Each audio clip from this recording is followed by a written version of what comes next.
இஸ்ரேலுக்கும் ஈரானுக்கும் நடுவுல ஒரு பெரிய போர் நடந்துட்டு இருக்கு. அவங்களுக்கு ஒரு சண்டை நடந்துட்டு இருக்கு. ட்ரம்ப் எப்ப பார்த்தாலும் எல்லா விஷயத்திலும் நானும் உள்ள வருவேன் அப்படிங்கிற மாதிரி அவர் ஒரு பெரிய நாடு, அவங்க நல்ல ஒரு ஸ்ட்ரென்த் வச்சிருக்காங்கிறதுனால உள்ள வரலாம், ஒரு சமரசம் பேசலாம், விஷயமே வேற. பட் நடக்கிறதுல நானும் கூட்டுக்கு வரேன்ப்பா அப்படின்னு சொல்ற மாதிரி வந்து இப்ப பெரிய அளவுல ஒரு சர்ச்சையை கிளப்பி விட்டுருக்காரு. அண்ட் ஈரான் அவங்களுக்கு தக்க பதிலடி கொடுத்து இதுக்கப்புறம் நீ வாயவே திறக்க கூடாதுங்கிற மாதிரி அவரை சம பல்பும் கொடுத்துருக்காங்க. டோட்டலா என்ன நடந்துச்சுங்கிறத டீட்டெயிலா நான் உங்களுக்கு எக்ஸ்பிளைன் பண்றேன். ட்ரம்ப் வந்து பாத்தீங்கன்னா அந்த போர் நிறுத்துறோம், நாங்க இதுக்கு மேல போர் நடக்காதுப்பா அப்படிங்கிற மாதிரி ஒரு அறிவிப்பு கொடுக்குறாரு. அதுக்கு முன்னாடி என்ன நடந்துச்சு அப்படிங்கறத டீட்டெயிலா சொல்றேன். அணு ஆயுதம் தயாரிப்புல ஈரான் வந்துட்டு ஒரு பெரிய அளவுல ஈடுபடுது அப்படிங்கிற விஷயம் தெரிஞ்சதுக்கு அப்புறம் இஸ்ரேல் வந்து என்ன பண்றாங்க, 12ஆம் தேதியில இருந்து பயங்கரமான போர்லாம் அவங்க மேல நடத்த ஸ்டார்ட் பண்றாங்க.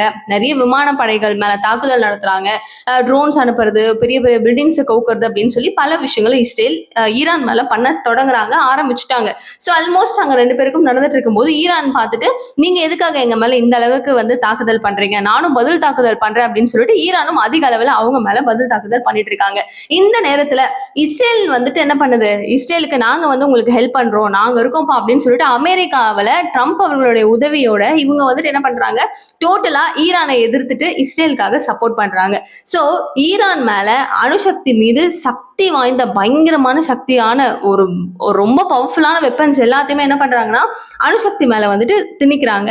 அது போயிட்டு போயிட்டு ஒரு ஒரு ஒரு ஒரு குண்டு போய் அங்க விழும்போது அங்க மிகப்பெரிய அளவுக்கு சேதம் நடக்குது, ரொம்ப ரொம்ப பெரிய அளவுல சேதம் நடக்குது. இதை பார்த்துட்டு ஈரான் சும்மா இருப்பாங்களா, எங்க மேல நாங்க பாட்டுக்கு சும்மா எங்க நாட்டுக்குள்ள நடக்குது, நீங்க ஏன் உள்ள வந்தீங்கன்ற கோவம் அவங்களுக்கு இருக்கும்ல.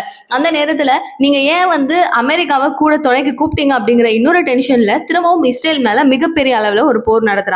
திரும்பவும் அதிக அதிக அளவுக்கான ஒரு எஃபெக்டிவான போர் அங்க நடக்குது. சரி இவங்க மட்டும் தானா அப்படின்னு கேட்டீங்கன்னா அகெயின் அப்படியே அமெரிக்கா மேல ஸ்ட்ரைட் டு ஸ்ட்ரைட் தாக்குதல் அவங்க நடத்துறாங்க.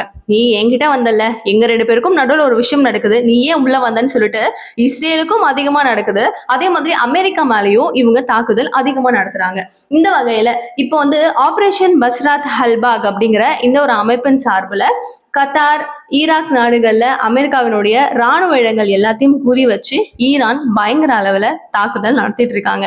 இது வந்து பாத்தீங்கன்னா ட்ரம்ப் அவர்களுக்கு ஒரு பெரிய இழப்பா தான் இருக்கும். ஏன்னா ஒரு full and full business man, எங்க என்ன பண்ணாலும் காசு அப்படின்னு நினைக்கிற மனுஷன் அவன் ஊர்ல பில் பண்ணி வச்சிருக்க ஒரு ஒரு விஷயத்தையும் ஈரான் சேதம் படுத்துது, அவங்களுடைய ஆயுதங்கள் மேல எல்லாம் குறி வைக்கிறாங்க, அவங்களுடைய ராணுவ படை மேல குறி வைக்கிறாங்க அப்படின்னா சும்மா இருப்பாங்களா? இதுக்கப்புறம் அவங்க சண்டை அவங்க பார்த்துக்கிட்டோம், நம்ம ஒதுங்கிடலாம் அப்படின்னு சொல்லி நினைச்ச ஒரு திடீர்னு ஒரு அறிவிப்பு போடுறாரு. அவர் என்ன சொல்றாரு அப்படின்னா இதுக்கப்புறம் இஸ்ரேலும் ஈரானும் வந்து சண்டை போட மாட்டாங்க, இனிமே ஒப்புதலா அவங்க வந்து சேர்ந்துதான் இருக்க போறாங்க, 24 மணி நேரத்துல இவங்களுடைய வார் டோட்டலா முடிவடையும் அப்படின்னு சொல்லிட்டு ஒரு அபிஷியலான ஒரு ஸ்டேட்மெண்ட்டை கொடுக்குறாரு. இதை பார்த்ததுக்கு அப்புறம் பரவாயில்லையே முடிஞ்சிருச்சுப்பா, இதுக்கப்புறம் எல்லாரும் ஒரு செட்டில் டவுன் வந்துருவாங்க. பிகாஸ் அங்க நடக்கிற விஷயம் நம்மளுக்கும் ஒரு பெரிய இம்பாக்ட் கிரியேட் பண்ணுது. இந்தியாவில் நம்மளுடைய ஃபியூவல் காஸ்ட் அதிகமாகும் அப்படின்னு சொல்லப்படுது, அண்ட் கோல்டோட ரேட்ஸ் எல்லாம் ஏறிட்டு இருக்கு. ஸோ இந்த மாதிரி பல விஷயங்களை நம்மளுமே ஃபேஸ் பண்ணணும். உலக நாடுகள்ல என்ன விஷயங்கள் நடக்குது அப்படின்னாலும் நம்மளுக்கும் அது சேதாரம் வரதான் செய்யும் இல்லையா? ஸோ இது எல்லாத்தையும் தடுக்குது. அப்ப பரவாயில்ல முடிஞ்சிருச்சுன்னு நினைக்கும் போதுதான் ஈரான்ல இருந்து திரும்பவும் ஒரு அறிவிப்பு வருது. ஈரானுடைய வெளியுறவுத்துறை அமைச்சரான அரக்ஷி அவர் வந்து என்ன பண்றாரு, ஒரு அறிவிப்பை கொடுக்குறாரு. ஸ்டில் நாங்க எங்களுடைய போரை நடத்திக்கிட்டு தான் இருக்கோம், தாக்குதல் நாங்க நடத்துவோம் தான், அதெல்லாம் நாங்க ஸ்டாப் பண்ண மாட்டோம், எங்களுக்குள்ள எந்த ஒரு ஒப்புதல் டாக்குமெண்ட்ஸோ இல்லை ஒப்புதல் வாக்குமூலங்களோ நாங்க எதுவுமே கொடுத்து பரிமாறிக்கல. இப்ப கூட நாங்க நடத்திக்கிட்டு தான் இருக்கோம், எதுவுமே நிக்கல, எதுவும் மாற போறது இல்ல, இது தொடரும் அப்படின்னு சொல்லிட்டு ட்ரம்ப்புக்கு ஒரு சரியான மூக்க உடைக்கிற பதிலடியை கொடுத்திருக்காரு.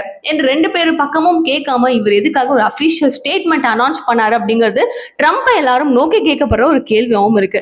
அண்ட் இந்த விஷயம் பத்தி நீங்க என்ன நினைக்கிறீங்க? ட்ரம்ப் சும்மாவே இருந்திருக்கலாம் அப்படின்னு நினைக்கிறீங்களா? அவங்களுக்காக ஹெல்ப் பண்ண போயிட்டு இவ்வளவு பெரிய ஒரு விபரீதத்தை எடுத்துட்டு வந்துட்டாருன்னு நினைக்கிறீங்களா? உங்களுக்கு கருத்து எதுவாக இருந்தாலும் சரி, நிகழ்கால நிகழ்வுகள் ஒன்னொன்னு உடனுக்குடன் நீங்க தெரிஞ்சுக்கிறதுக்கு சேனலை சப்ஸ்கிரைப் பண்ணிக்கோங்க. அண்ட் உங்களுடைய கமெண்ட்டையும் ப்ளீஸ் போடுங்க. Thank you so much for watching this video. Bye.